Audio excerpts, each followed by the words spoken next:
The mind is a deeply complex aspect of the self, and yet it's also simple.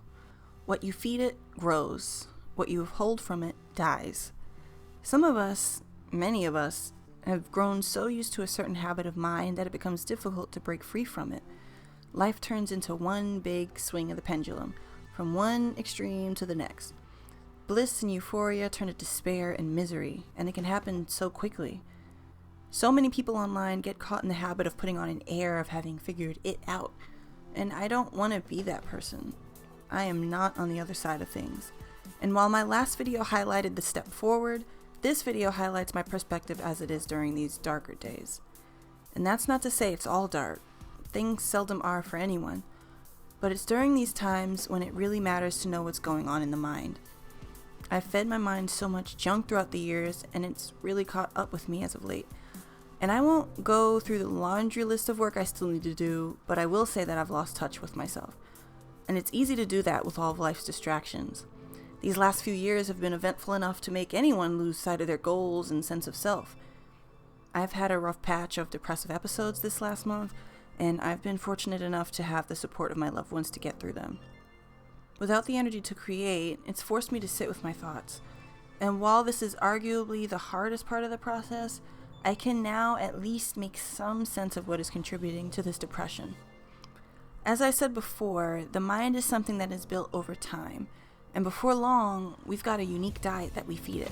Whether we realize it or not, whether it's painful or not, we feed it the things we're used to until it's a distinct aspect of ourselves.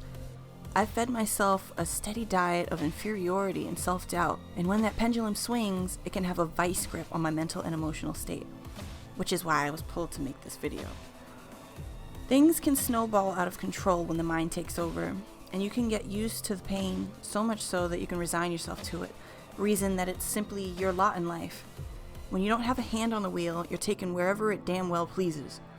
For so long, I felt like my life was out of my control, and yet I wasn't daring enough to do anything about it.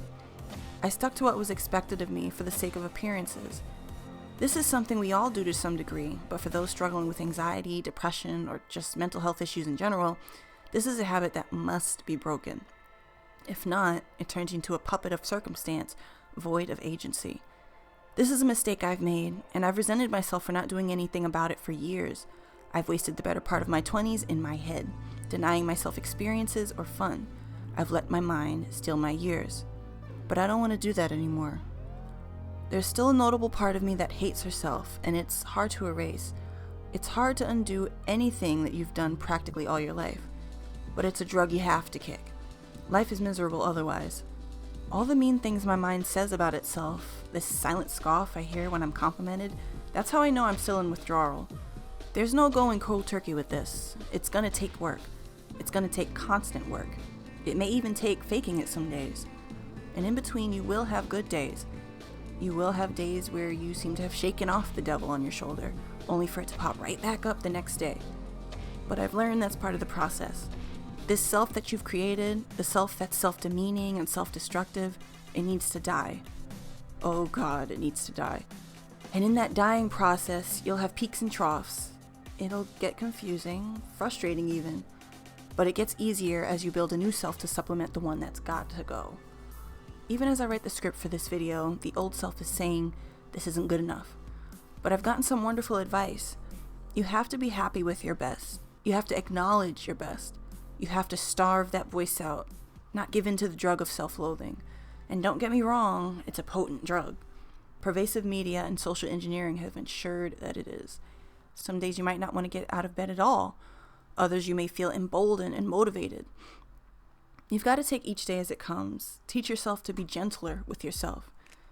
It would serve certain unspoken powers for you to remain complacent, that you wither away and not allow yourself the chance to make a life you can enjoy. I've made the mistake of never allowing myself to be here, now, to recognize the blessings that I already have. And I'm working on these darker days to remind myself of them, to vocalize them to the people close to me. The corporatized world of today relies on your misery. It commodifies attention, self-worth, and the idea of success, but it can only commodify so much. I am working on my habits, my addiction to the dark, and I hate that I struggle with it, but that doesn't mean I'll give up. I won't reject the life I have. I won't waste it. You shouldn't either. For the ones hooked on the drug, I want you to know that you matter. There is light at the end of the shadow. We deserve to feel it.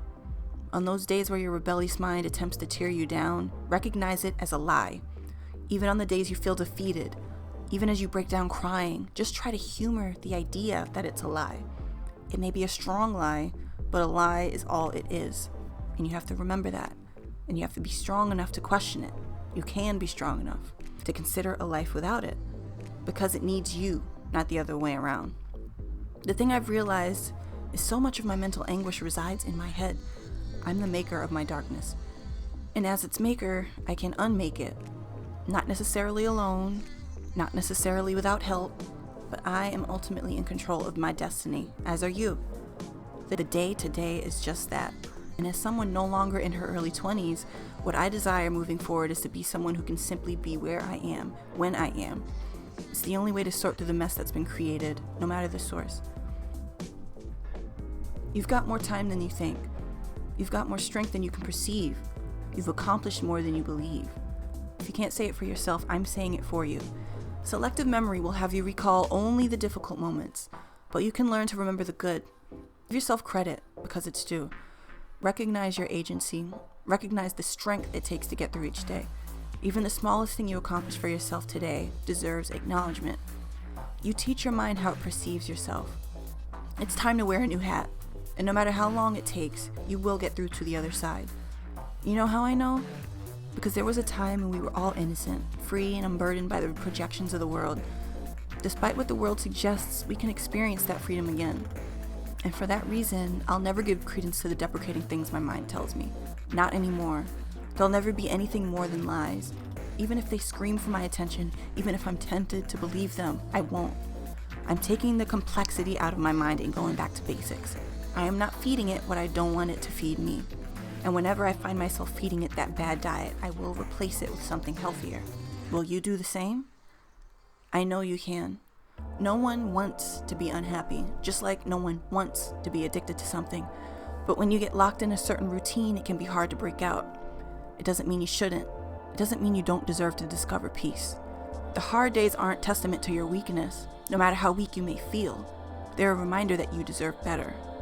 I'm doing my best to remember that, and because of this video is for me just as much as it is for you. You deserve better. Better for yourself. Better from yourself. For anyone that needs to hear it, these dark days do not define you. Don't yearn for a simpler past when you can build a brighter future. Don't punish yourself by locking yourself out of life. Self-loathing may be a hell of a drug, but so is self-love. Thank you for listening. I never got the chance to thank you all for 174 subscribers. I know that's small fry for today's YouTube standards, but it's huge to me. If I can help just one person going through something similar, it's worth it. And I'm sorry for the sporadic uploading this last year. As I get more in touch with myself, I know I'll have more to say. If you like what you heard, please consider giving this a like, commenting, subscribing, or all of the above. See you next time.